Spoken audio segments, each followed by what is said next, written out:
ರಸ್ತೆ ಎಲ್ಲಿದೆ ಅಂತ ಹುಡುಕೊಂಡು ಓಡಾಡುವಂತಹ ಪರಿಸ್ಥಿತಿ. ರಾಜ್ಕುಮಾರ್ ಸಮಾಧಿ ರಸ್ತೆಯಲ್ಲೂ ಕೂಡ ಈ ಗುಂಡಿ ಗಂಡಾಂತರ ತಪ್ಪಿದ್ದಲ್ಲ. ಕಿಲೋಮೀಟರ್ ಗಟ್ಲೆ ಈ ರಸ್ತೆ ಎಲ್ಲವೂ ಕೂಡ ಕಿತ್ತೋಗಿದೆ. 2 ವರ್ಷದಿಂದ ಪ್ರತಿನಿತ್ಯ ಇಲ್ಲಿ ಓಡಾಡುವಂತವರು ತಮ್ಮ ಜೀವವನ್ನ ಕೈಯಲ್ಲಿ ಹಿಡ್ಕೊಂಡು ಓಡಾಡಬೇಕು. ಗಾಡಿ ಬ್ರೇಕ್ ಹಿಡಿತಾರೋ ಇಲ್ವೋ, ಆದ್ರೆ ಕೈಯಲ್ಲಿ ಜೀವ ಅಂತ ಇಟ್ಕೊಂಡಿರ್ಬೇಕು. ಯಾಕಂದ್ರೆ ಈ ರಸ್ತೆಯಲ್ಲಿ ಓಡಾಡೋದಕ್ಕೆ ಡಬಲ್ ಗುಂಡಿಗೆ ಇರಬೇಕು. ರಸ್ತೆಯಲ್ಲಿ ಸಾಗುವಂತ ಪ್ರಯಾಣಿಕರಿಗೆ ನಿತ್ಯ ನರಕ ದರ್ಶನ ಆಗ್ತಾ ಇದೆ. ಅಧಿಕಾರಿಗಳು ಜನಪ್ರತಿನಿಧಿಗಳ ವಿರುದ್ಧ ಸವಾರರು ಹಿಡಿ ಶಾಪ ಹಾಕ್ತಾ ಇದ್ದಾರೆ, ಆಕ್ರೋಶವನ್ನು ವ್ಯಕ್ತಪಡಿಸ್ತಾ ಇದ್ದಾರೆ. ಆದ್ರೆ ಇದ್ಯಾವುದು ಕೂಡ ಈ ದಪ್ಪ ಚರ್ಮದ ಅಧಿಕಾರಿಗಳಿಗೆ ನಾಡ್ತಾ ಇಲ್ಲ, ತಾಗ್ತಾ ಇಲ್ಲ. ಪೀಣ್ಯದಿಂದ ರಾಜ್ಕುಮಾರ್ ಸಮಾಧಿ ರಸ್ತೆ ಕಂಪ್ಲೀಟ್ ಆಗಿ ಅಧ್ವಾನ.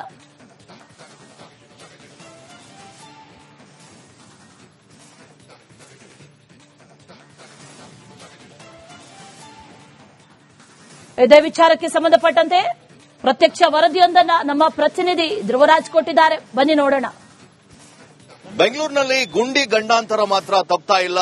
ಬೆಂಗಳೂರು ಗ್ರೇಟರ್ ಬೆಂಗಳೂರು ಆಯ್ತು, ಬ್ರ್ಯಾಂಡ್ ಬೆಂಗಳೂರನ್ನ ಡಿಕೆ ಶಿವಕುಮಾರ್ ಅವರು ಮಾಡ್ತೀನಿ ಅಂತ ಇದ್ದಾರೆ. ಆದ್ರೆ ಬೆಂಗಳೂರಿನ ಪರಿಸ್ಥಿತಿ ಹೇಗಿದೆ ಅಂತ ನಾನು ನಿಮಗೆ ದೃಶ್ಯದಲ್ಲಿ ತೋರಿಸ್ತಾ ಹೋಗ್ತೀನಿ. ನಾನೀಗ ಈ ರಾಜ್ಕುಮಾರ್ ಸಮಾಧಿ ರಸ್ತೆಯಲ್ಲಿದ್ದೀನಿ. ಕಳೆದ ಹಲವು ತಿಂಗಳಿಂದ ಕೂಡ ಇದೇ ಒಂದು ಪರಿಸ್ಥಿತಿ ಇದೆ. ಈ ಒಂದು ರಸ್ತೆಯಲ್ಲಿ ನೀವು ಗಮನಿಸ್ತಾ ಇರಬಹುದು, ಈ ರಸ್ತೆಯಲ್ಲಿ ಕಿಲೋಮೀಟರ್ ಗಟ್ಟಲೆ ಹೊಂಡ ಗುಂಡಿಯಿಂದ ವಾಹನ ಸವಾರರು ಪರದಾಡುವಂತಹ ಪರಿಸ್ಥಿತಿ ಇದೆ. ನೀವು ದೃಶ್ಯದಲ್ಲಿ ಗಮನಿಸ್ತಾ ಇರಬಹುದು ಯಾವ ರೀತಿ ಸರ್ಕಸ್ ಅನ್ನ ಮಾಡಿಕೊಂಡು ಬೈಕ್ ಸವಾರರು ಇರಬಹುದು, ಹಾಗೆ ಸ್ಕೂಲ್ ಬಸ್ಗಳಿರ್ಬೋದು, ಎಲ್ಲವೂ ಕೂಡ ಈಗ ಈ ಕಡೆ ಬರ್ತಾ ಇರುವಂತಹದ್ದನ್ನ. ಇಲ್ಲಿ ಪ್ರತಿನಿತ್ಯ ಕೂಡ ಆಕ್ಸಿಡೆಂಟ್ ಆಗುತ್ತೆ.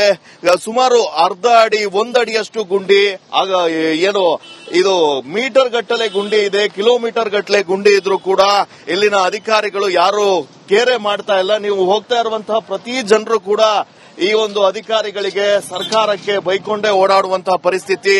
ಹಲವು ವರ್ಷಗಳಿಂದ ಇದೇ ಸ್ಥಿತಿ ಇದ್ರೂ ಕೂಡ ಈ ಜನರು ಎಷ್ಟೇ ಆಗ್ರಹ ಮಾಡಿದ್ರು ಕೂಡ ಇಲ್ಲಿನ ಪರಿಸ್ಥಿತಿ ಮಾತ್ರ ಸರಿ ಹೋಗ್ತಾ ಇಲ್ಲ ಅಂತ ಹೇಳ್ತಾ ಇದ್ದಾರೆ. ನಾನು ಇಲ್ಲೊಂದಿಷ್ಟು ಸವಾರರನ್ನ ಕೂಡ ಮಾತಾಡಿಸುವಂತ ಕೆಲಸವನ್ನ ಮಾಡ್ತಾ ಹೋಗ್ತಿದ್ದೀನಿ. ಸರ್, ಈ ಗುಂಡಿ ಎಷ್ಟು ಟೈಮ್ ಇಂದ ಈ ರೀತಿ ಇದೆ ಅಂತ ಸರ್? ಇದು ತುಂಬಾ ವರ್ಷದಿಂದ ಇದೆ ಸರ್. ಒಂದು 2 ವರ್ಷದಿಂದ ಇಲ್ಲೇನು ಗಮನನೇ ಹರಿಸ್ತಾ ಇಲ್ಲ. ಬಿಬಿಎಂಪಿ ಅಧಿಕಾರಿಗಳಾಗ್ಲಿ, ಸ್ಥಳೀಯ ಶಾಸಕರಾಗ್ಲಿ, ಅಲ್ಲ ಅಥವಾ ಕೌನ್ಸಿಲರ್ ಆಗ್ಲಿ, ಮತ್ತೆ ನಗರಾಭಿವೃದ್ಧಿ ಸಚಿವರು, ಬೆಂಗಳೂರು ಡೆವಲಪ್ಮೆಂಟ್ ಸಚಿವರು ಅಂತ ಹೇಳ್ತಾರೆ. ಈ ರೋಡ್ ಅವಸ್ಥೆ ಬಗ್ಗೆ ಅವ್ರಿಗೆ ಏನು ತಿಳುವಳಿಕೆ ಇದೆಯೋ ಇಲ್ಲೋ ನಮ್ಗಂತೂ ಗೊತ್ತಿಲ್ಲ. 2 ವರ್ಷದಿಂದ ನಾವು ಈ ರಸ್ತೆಯಲ್ಲಿ ಓಡಾಡ್ತಾ ಇದ್ದೀವಿ. ಪ್ರತಿ ಒಂದ್ಸಲೂ ಮಳೆ ಬಂದ್ಬಿಟ್ರಂತೂ ಎಲ್ಲ ಗಾಡಿಗಳು ಸ್ಕಿಡ್ ಆಗ್ತಾ ಇರುತ್ತೆ, ಬೀಳ್ತೀವಿ. ಮತ್ತೆ ಫುಲ್ ಟ್ರಾಫಿಕ್ ಜಾಮ್ ಆಗುತ್ತೆ ಬೆಳಗ್ಗೆ ಸಂಜೆ. ಇದೆಲ್ಲ ಇಂಡಸ್ಟ್ರಿಯಲ್ ಏರಿಯಾ ಸರ್, ಇದು ಕೈಗಾರಿಕಾ ಪ್ರದೇಶ. ಇದು ಬೆಳಗ್ಗೆ ಮತ್ತು ಸಾಯಂಕಾಲ ತುಂಬಾ ಜಾಮ್ ಆಗುತ್ತೆ. ಇದು ಪೀಣ್ಯ ಮತ್ತೆ ಮಿನಿಸ್ಟ್ರಿಗೆ ಹೋಗೋ ರೋಡ್. ಇದು ಸುಮಾರು 1 ಕಿಲೋಮೀಟರ್ ವರೆಗೂ ರೋಡ್ ಅವಸ್ಥೆ ಅಂತೂ ಹೇಳಕ್ ಆಗಲ್ಲ. ಮಳೆ ಬಂದ್ಬಿಟ್ರಂತೂ ಎಲ್ಲ ಗಾಡಿಗಳು ಆಕ್ಸಿಡೆಂಟ್ ಆಗುತ್ತೆ, ಬೀಳ್ತಾರೆ. ಗುಂಡಿಗಳು, ಇಷ್ಟೊಂದು ಗುಂಡಿಗಳಿದೆ ಇಲ್ಲಿ, ನೀರು ನಿಂತಿರೋದು ಕಾಣೋದೇ ಇಲ್ಲ. ಇದನ್ನ ಸಂಬಂಧಪಟ್ಟ ಅಧಿಕಾರಿಗಳು ಮತ್ತೆ ಸಚಿವರಾಗ್ಲಿ, ಶಾಸಕರಾಗ್ಲಿ ದಯವಿಟ್ಟು ಇದನ್ನ ರೆಡಿ ಮಾಡಿಸಬೇಕಂತ ಈ ಮೂಲಕ ನಿಮ್ಮಲ್ಲಿ ಕೇಳ್ಕೊತಾ ಇದ್ದಾರೆ. ಸರ್, ಈಗ ಈ ರಸ್ತೆ 2 ವರ್ಷದಿಂದ ಹಿಂಗೆ ಇದೆ, ಏನ್ ಹೇಳ್ತೀರಾ ಅಂತ? ಇಲ್ಲ, ತುಂಬಾ ಭಯಾನಕ ಗುಂಡಿಗಳಿವೆಲ್ಲ. ಮಳೆ ಬಂದಾಗಂತ ಎಷ್ಟು ಜನ ಬಿದ್ದಿದ್ದಾರೋ ನಮ್ ಕಣ್ಮುಂದೆ ನೋಡಿದ್ವಿ ನಾವು. ಇನ್ನೊಂದೇನಂದ್ರೆ ಇಲ್ಲಿ ಟ್ರಾಫಿಕ್ ಜಾಮ್ ಆಗುತ್ತಂತ ಗುರುಡೇಪೇಟೆ ಟ್ರಾಫಿಕ್ ಅಂತ ಅನ್ನೊಂದು ಲಾರಿಗಳಲ್ಲಿ ಹಿಡಿತಾರೆ ಪೊಲೀಸರು. ಇಲ್ಲಿ ಯಾರೋ ಪೊಲೀಸರು ಹಿಡಿಯಲ್ಲ, ಲಾರಿಗಳು ಹಿಡಿಯಲ್ಲ. ಈ ದೊಡ್ಡ ದೊಡ್ಡ ಲಾರಿಗಳೆಲ್ಲ ಇಲ್ಲಿ ಬಂದು ರೋಡ್ಗೆ ಏನ್ ಟನ್ ವೇಜ್ಗೆ ರೋಡ್ ರೆಡಿ ಮಾಡಬೇಕು ಅದನ್ನ ರೆಡಿ ಮಾಡಿಲ್ಲ. ಪ್ರತಿ ಬರ್ತಾರೆ. ಇವಾಗ ಏನೋ ನೀವೇನೋ ಬಂದು ನಿಮ್ಮಂತ ಯಾರೋ ಮೀಡಿಯಾ ಮಾಧ್ಯಮದವರೇನೋ ಒಂದು ಸಾರ್ವಜನಿಕ ಹಿತರಕ್ಷಣೆಗೋಸ್ಕರ ಈ ತರ ಮಾಡಿದಾಗ ಬಂದು ಮೇಲ್ ಮಾತ್ರ ಹಾಕ್ಬಿಟ್ಟು ಹೋಗ್ತಾರೆ ಹೊರತು ಅದು ಸರಿಯಾದ ರೀತಿಯಲ್ಲಿ ಟನ್ ಲೆಕ್ಕದಲ್ಲಿ ಇಲ್ಲಿ, ಯಾಕಂದ್ರೆ ಇಲ್ಲಿ ಇಂಡಸ್ಟ್ರಿಯಲ್ ಏರಿಯಾ ಇದು, ಹಲವಾರು ಸಾಮಗ್ರಿಗಳು ಬರ್ತವೆ. ಆ ಟನ್ ತೂಕ ಜಾಸ್ತಿ ಇರೋದು ಅದು ತಕ್ಕನಂಗೆ ಒಂದು ಏನು ಆ ರೇಷ್ಯದಲ್ಲಿ ತಾರ್ ಹಾಕಿದ್ರೆ ಸರಿ ಇರುತ್ತೆ. ತುಂಬಾ ಅನ್ಯಾಯ ಸರ್. ಎಷ್ಟೋ ಜನ ಮಕ್ಕಳು ಬೀಳ್ತಾರೆ, ಸ್ಕೂಲ್ ಬೀಳ್ತಾರೆ. ಬೆಳಿಗ್ಗೆ ತುಂಬಾ ಸಮಯಕ್ಕೆ ಸರಿಯಾಗಿ ಕೆಲ್ಸಕ್ಕೆ ಹೋಗಕ್ಕೆ ತೊಂದರೆ ಆಗ್ತಿದೆ. ಟ್ರಾಫಿಕ್ ಫುಲ್ ಜಾಮ್ ಆಗುತ್ತೆ. ತುಂಬಾ ತೊಂದರೆ ಸರ್. ಇದು ನಿಜವಲ್ಲ. ನಮ್ ನೋಡ್ರೆ ಬೆಂಗಳೂರ ಬೇರೆ ಅನ್ಸುತ್ತೆ. ಆ ರೀತಿ ಆಗ್ಬಿಟ್ಟಿದೆ ಸರ್. ನೀವು ಇಲ್ಲಿನ ಜನರೇ ಹೇಳ್ತಾ ಇರೋದನ್ನ ಕೇಳ್ತಾ ಇರಬಹುದು. ಈ ರಸ್ತೆ ಕಳೆದ 2 ವರ್ಷದಿಂದ ಕೂಡ ಇದೇ ಸ್ಥಿತಿಯಲ್ಲಿದ್ರು. ಸಂಬಂಧಪಟ್ಟ ಅಧಿಕಾರಿಗಳು ಹಾಗೆ ಸಂಬಂಧಪಟ್ಟ ಜನಪ್ರತಿನಿಧಿಗಳು ಮಾತ್ರ ಇತ್ತ ಗಮನ ಹರಿಸ್ತಾ ಇಲ್ಲ ಅಂತ ಹೇಳ್ತಾ ಇದ್ದಾರೆ. ಇಲ್ಲಿನ ದೃಶ್ಯವನ್ನ ಕೂಡ ನೀವು ಗಮನಿಸ್ತಾ ಇರಬಹುದು. ಬೈಕ್ ಇರಬಹುದು, ಲಾರಿ ಇರಬಹುದು, ಹಾಗೆ ವಾಹನ ಸವಾರರು ನಿತ್ಯ ಸರ್ಕಸ್ ಅನ್ನ ಮಾಡಿಕೊಂಡು ಹೆಣಗಾಡ್ಕೊಂಡು ಈ ರಸ್ತೆಯಲ್ಲಿ ಬರ್ತಾ ಇದ್ದಾರೆ. ಪ್ರತಿಯೊಬ್ಬರು ಕೂಡ ಈ ರಸ್ತೆಯನ್ನ ನೋಡಿ ಹಿಡಿಶಾಪವನ್ನ ಹಾಕ್ತಾ ಇದ್ದಾರೆ. ನೋಡ್ತಾ ಇರಬಹುದು ನೀವು, ವಾಹನ ಕಾರ್ನ ಸವಾರರು ಕೂಡ ಸಾಕಷ್ಟು ಆಕ್ರೋಶವನ್ನ ವ್ಯಕ್ತ ವ್ಯಕ್ತಪಡಿಸ್ತಾ ಇರುವಂತದನ್ನ.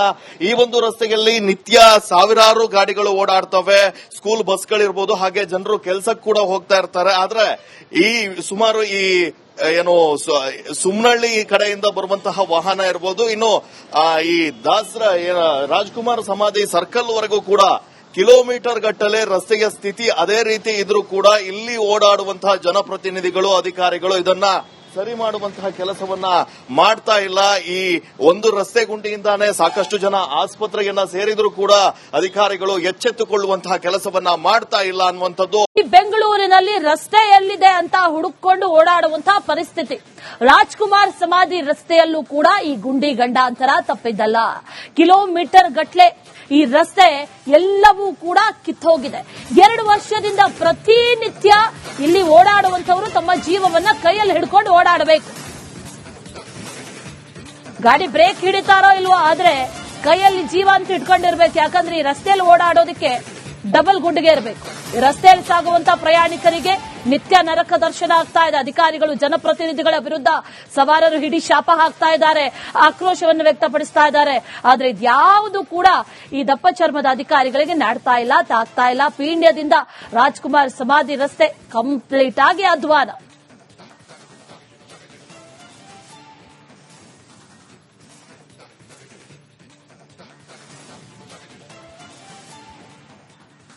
ಇದೇ ವಿಚಾರಕ್ಕೆ ಸಂಬಂಧಪಟ್ಟಂತೆ ಪ್ರತ್ಯಕ್ಷ ವರದಿಯೊಂದನ್ನ ನಮ್ಮ ಪ್ರತಿನಿಧಿ ಧ್ರುವರಾಜ್ ಕೊಟ್ಟಿದ್ದಾರೆ. ಬನ್ನಿ ನೋಡೋಣ. ಬೆಂಗಳೂರಿನಲ್ಲಿ ಗುಂಡಿ ಗಂಡಾಂತರ ಮಾತ್ರ ತಪ್ತಾ ಇಲ್ಲ. ಬೆಂಗಳೂರು ಗ್ರೇಟರ್ ಬೆಂಗಳೂರು ಆಯಿತು, ಬ್ರ್ಯಾಂಡ್ ಬೆಂಗಳೂರನ್ನ ಡಿಕೆ ಶಿವಕುಮಾರ್ ಅವರು ಮಾಡ್ತೀನಿ ಅಂತ ಇದ್ದಾರೆ. ಆದ್ರೆ ಬೆಂಗಳೂರಿನ ಪರಿಸ್ಥಿತಿ ಹೇಗಿದೆ ಅಂತ ನಾನು ನಿಮಗೆ ದೃಶ್ಯದಲ್ಲಿ ತೋರಿಸ್ತಾ ಹೋಗ್ತೀನಿ. ನಾನೀಗ ಈ ರಾಜ್ಕುಮಾರ್ ಸಮಾಧಿ ರಸ್ತೆಯಲ್ಲಿದ್ದೀನಿ. ಕಳೆದ ಹಲವು ತಿಂಗಳಿಂದ ಕೂಡ ಇದೇ ಒಂದು ಪರಿಸ್ಥಿತಿ ಇದೆ. ಈ ಒಂದು ರಸ್ತೆಯಲ್ಲಿ ನೀವು ಗಮನಿಸ್ತಾ ಇರಬಹುದು, ಈ ರಸ್ತೆಯಲ್ಲಿ ಕಿಲೋಮೀಟರ್ ಗಟ್ಟಲೆ ಹೊಂಡ ಗುಂಡಿಯಿಂದ ವಾಹನ ಸವಾರರು ಪರದಾಡುವಂತಹ ಪರಿಸ್ಥಿತಿ ಇದೆ. ನೀವು ದೃಶ್ಯದಲ್ಲಿ ಗಮನಿಸ್ತಾ ಇರಬಹುದು ಯಾವ ರೀತಿ ಸರ್ಕಸ್ ಅನ್ನ ಮಾಡಿಕೊಂಡು ಬೈಕ್ ಸವಾರರು ಇರ್ಬೋದು, ಹಾಗೆ ಸ್ಕೂಲ್ ಬಸ್ಗಳಿರ್ಬೋದು, ಎಲ್ಲವೂ ಕೂಡ ಈಗ ಈ ಕಡೆ ಬರ್ತಾ ಇರುವಂತಹದ್ದನ್ನ. ಇಲ್ಲಿ ಪ್ರತಿನಿತ್ಯ ಕೂಡ ಆಕ್ಸಿಡೆಂಟ್ ಆಗುತ್ತೆ. ಸುಮಾರು ಅರ್ಧ ಅಡಿ 1 ಅಡಿಯಷ್ಟು ಗುಂಡಿ, ಆಗ ಏನು ಇದು ಮೀಟರ್ ಗಟ್ಟಲೆ ಗುಂಡಿ ಇದೆ, ಕಿಲೋಮೀಟರ್ ಗಟ್ಟಲೆ ಗುಂಡಿ ಇದ್ರೂ ಕೂಡ ಇಲ್ಲಿನ ಅಧಿಕಾರಿಗಳು ಯಾರು ಕೇರೆ ಮಾಡ್ತಾ ಇಲ್ಲ. ನೀವು ಹೋಗ್ತಾ ಇರುವಂತಹ ಪ್ರತಿ ಜನರು ಕೂಡ ಈ ಒಂದು ಅಧಿಕಾರಿಗಳಿಗೆ, ಸರ್ಕಾರಕ್ಕೆ ಬೈಕೊಂಡೇ ಓಡಾಡುವಂತಹ ಪರಿಸ್ಥಿತಿ. ಹಲವು ವರ್ಷಗಳಿಂದ ಇದೇ ಸ್ಥಿತಿ ಇದ್ರೂ ಕೂಡ ಈ ಜನರು ಎಷ್ಟೇ ಆಗ್ರಹ ಮಾಡಿದ್ರು ಕೂಡ ಇಲ್ಲಿನ ಪರಿಸ್ಥಿತಿ ಮಾತ್ರ ಸರಿ ಹೋಗ್ತಾ ಇಲ್ಲ ಅಂತ ಹೇಳ್ತಾ ಇದ್ದಾರೆ. ನಾನು ಇಲ್ಲೊಂದಿಷ್ಟು ಸವಾರರನ್ನ ಕೂಡ ಮಾತಾಡಿಸುವಂತ ಕೆಲಸವನ್ನ ಮಾಡ್ತಾ ಹೋಗ್ತಿದ್ದೀನಿ. ಸರ್, ಈ ಗುಂಡಿ ಎಷ್ಟು ಟೈಮ್ ಇಂದ ಈ ರೀತಿ ಇದೆ ಅಂತ ಸರ್? ಇದು ತುಂಬಾ ವರ್ಷದಿಂದ ಇದೆ ಸರ್. ಒಂದು 2 ವರ್ಷದಿಂದ ಇಲ್ಲೇನು ಗಮನನೇ ಹರಿಸ್ತಾ ಇಲ್ಲ. ಬಿಬಿಎಂಪಿ ಅಧಿಕಾರಿಗಳಾಗ್ಲಿ, ಸ್ಥಳೀಯ ಶಾಸಕರಾಗ್ಲಿ, ಅಥವಾ ಕೌನ್ಸಿಲರ್ ಆಗ್ಲಿ, ಮತ್ತೆ ನಗರಾಭಿವೃದ್ಧಿ ಸಚಿವರು, ಬೆಂಗಳೂರು ಡೆವಲಪ್ಮೆಂಟ್ ಸಚಿವರು ಅಂತ ಹೇಳ್ತಾರೆ. ಈ ರೋಡ್ ಅವಸ್ಥೆ ಬಗ್ಗೆ ಅವ್ರಿಗೆ ಏನು ತಿಳುವಳಿಕೆ ಇದೆಯೋ ಇಲ್ಲೋ ನಮ್ಗಂತೂ ಗೊತ್ತಿಲ್ಲ. 2 ವರ್ಷದಿಂದ ನಾವು ಈ ರಸ್ತೆಯಲ್ಲಿ ಓಡಾಡ್ತಾ ಇದ್ದೀವಿ. ಪ್ರತಿ ಒಂದ್ಸಲೂ ಮಳೆ ಬಂದ್ಬಿಟ್ರಂತೂ ಎಲ್ಲ ಗಾಡಿಗಳು ಸ್ಕಿಡ್ ಆಗ್ತಾ ಇರುತ್ತೆ, ಬೀಳ್ತೀವಿ. ಮತ್ತೆ ಫುಲ್ ಟ್ರಾಫಿಕ್ ಜಾಮ್ ಆಗುತ್ತೆ ಬೆಳಗ್ಗೆ ಸಂಜೆ. ಇದೆಲ್ಲ ಇಂಡಸ್ಟ್ರಿಯಲ್ ಏರಿಯಾ ಸರ್, ಇದು ಕೈಗಾರಿಕಾ ಪ್ರದೇಶ. ಇದು ಬೆಳಗ್ಗೆ ಮತ್ತು ಸಾಯಂಕಾಲ ತುಂಬಾ ಜಾಮ್ ಆಗುತ್ತೆ. ಇದು ಪೀಣ್ಯ ಮತ್ತೆ ಮಿನಿಸ್ಟ್ರಿಗೆ ಹೋಗೋ ರೋಡ್. ಇದು ಸುಮಾರು 1 ಕಿಲೋಮೀಟರ್ ವರೆಗೂ ರೋಡ್ ಅವಸ್ಥೆ ಅಂತೂ ಹೇಳಕ್ಕಾಗಲ್ಲ. ಮಳೆ ಬಂದ್ಬಿಟ್ರಂತೂ ಎಲ್ಲ ಗಾಡಿಗಳು ಆಕ್ಸಿಡೆಂಟ್ ಆಗುತ್ತೆ, ಬೀಳ್ತಾರೆ. ಗುಂಡಿಗಳು, ಇಷ್ಟೊಂದು ಗುಂಡಿಗಳಿದೆ ಇಲ್ಲಿ, ನೀರು ನಿಂತಿರೋದು ಕಾಣೋದೇ ಇಲ್ಲ. ಇದನ್ನ ಸಂಬಂಧಪಟ್ಟ ಅಧಿಕಾರಿಗಳು ಮತ್ತೆ ಸಚಿವರಾಗ್ಲಿ, ಶಾಸಕರಾಗ್ಲಿ ದಯವಿಟ್ಟು ಇದನ್ನ ರೆಡಿ ಮಾಡಿಸ್ಬೇಕಂತ ಈ ಮೂಲಕ ನಿಮ್ಮಲ್ಲಿ ಕೇಳ್ಕೊತಾ ಇದ್ದಾರೆ. ಸರ್, ಈಗ ಈ ರಸ್ತೆ 2 ವರ್ಷದಿಂದ ಹಿಂಗೆ ಇದೆ, ಏನ್ ಹೇಳ್ತೀರಾ ಅಂತ? ಇಲ್ಲ, ತುಂಬಾ ಭಯಾನಕ ಗುಂಡಿಗಳಿವೆಲ್ಲ. ಮಳೆ ಬಂದಾಗಂತ ಎಷ್ಟು ಜನ ಬಿದ್ದಿದ್ದಾರೋ ನಮ್ ಕಣ್ಮುಂದೆ ನೋಡಿದ್ವಿ ನಾವು. ಇನ್ನೊಂದೇನಂದ್ರೆ ಇಲ್ಲಿ ಟ್ರಾಫಿಕ್ ಜಾಮ್ ಆಗುತ್ತಂತ ಗುರುಡೇಪೇಟೆ ಟ್ರಾಫಿಕ್ ಅಂತ ಅನ್ನೊಂದು ಲಾರಿಗಳಲ್ಲಿ ಹಿಡಿತಾರೆ ಪೊಲೀಸರು. ಇಲ್ಲಿ ಯಾರೋ ಪೊಲೀಸರು ಹಿಡಿಯಲ್ಲ, ಲಾರಿಗಳು ಹಿಡಿಯಲ್ಲ. ಈ ದೊಡ್ಡ ದೊಡ್ಡ ಲಾರಿಗಳೆಲ್ಲ ಇಲ್ಲಿ ಬಂದು ರೋಡ್ಗೆ ಏನ್ ಟನ್ ವೇಜ್ಗೆ ರೋಡ್ ರೆಡಿ ಮಾಡಬೇಕು ಅದನ್ನ ರೆಡಿ ಮಾಡಿಲ್ಲ. ಪ್ರತಿ ಬರ್ತಾರೆ. ಇವಾಗ ನೀವೇನೋ ಬಂದು ನಿಮ್ಮಂತ ಯಾರೋ ಮೀಡಿಯಾ ಮಾಧ್ಯಮದವರೇನೋ ಒಂದು ಸಾರ್ವಜನಿಕ ಹಿತರಕ್ಷಣೆಗೋಸ್ಕರ ಈ ತರ ಮಾಡಿದಾಗ ಬಂದು ಮೇಲ್ ಮಾತ್ರ ಹಾಕ್ಬಿಟ್ಟು ಹೋಗ್ತಾರೆ ಹೊರತು ಅದು ಸರಿಯಾದ ರೀತಿಯಲ್ಲಿ ಟನ್ ಲೆಕ್ಕದಲ್ಲಿ ಇಲ್ಲಿ, ಯಾಕಂದ್ರೆ ಇಲ್ಲಿ ಇಂಡಸ್ಟ್ರಿಯಲ್ ಏರಿಯಾ ಇದು, ಹಲವಾರು ಸಾಮಗ್ರಿಗಳು ಬರ್ತವೆ. ಆ ಟನ್ ತೂಕ ಜಾಸ್ತಿ ಇರೋದು ಅದು ಅದ್ ತಕ್ಕನಂಗೆ ಒಂದು ಏನು ಆ ರೇಷ್ಯದಲ್ಲಿ ತಾರ್ ಹಾಕಿದ್ರೆ ಸರಿ ಇರುತ್ತೆ. ತುಂಬಾ ಅನ್ಯಾಯ ಸರ್. ಎಷ್ಟೋ ಜನ ಮಕ್ಕಳು ಬೀಳ್ತಾರೆ, ಸ್ಕೂಲ್ ಬೀಳ್ತಾರೆ. ಬೆಳಿಗ್ಗೆ ತುಂಬಾ ಸಮಯಕ್ಕೆ ಸರಿಯಾಗಿ ಕೆಲ್ಸಕ್ಕೆ ಹೋಗಕ್ಕೆ ತೊಂದರೆ ಆಗ್ತಿದೆ. ಟ್ರಾಫಿಕ್ ಫುಲ್ ಜಾಮ್ ಆಗುತ್ತೆ. ತುಂಬಾ ತೊಂದರೆ ಸರ್. ಇದು ನಿಜ. ನಮ್ ನೋಡ್ರೆ ಬೆಂಗಳೂರ ಬೇರೆ ಊರ ಅನ್ಸುತ್ತೆ. ಆ ರೀತಿ ಆಗ್ಬಿಟ್ಟಿದೆ ಸರ್. ನೀವು ಇಲ್ಲಿನ ಜನರೇ ಹೇಳ್ತಾ ಇರೋದನ್ನ ಕೇಳ್ತಾ ಇರಬಹುದು.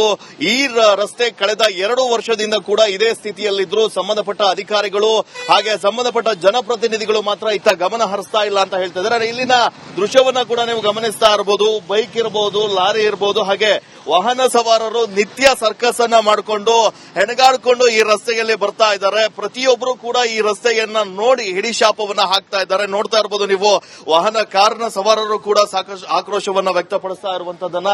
ಈ ಒಂದು ರಸ್ತೆಯಲ್ಲಿ ನಿತ್ಯ ಸಾವಿರಾರು ಗಾಡಿಗಳು ಓಡಾಡ್ತವೆ. ಸ್ಕೂಲ್ ಬಸ್ಗಳಿರ್ಬೋದು, ಹಾಗೆ ಜನರು ಕೆಲಸಕ್ಕೆ ಕೂಡ ಹೋಗ್ತಾ ಇರ್ತಾರೆ. ಆದ್ರೆ ಈ ಸುಮಾರು